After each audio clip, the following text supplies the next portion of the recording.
You ask Tiger to solve. This deals with linear equations with one unknown. The final result is x equals 6.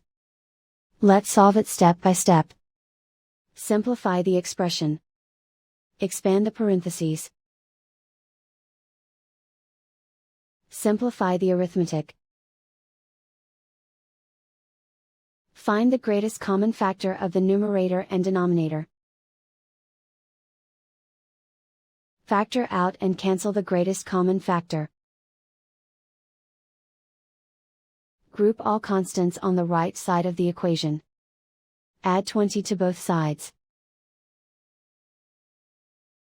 Simplify the arithmetic.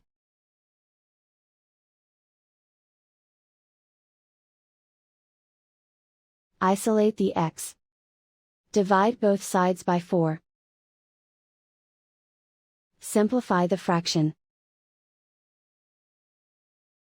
Find the greatest common factor of the numerator and denominator. Factor out and cancel the greatest common factor.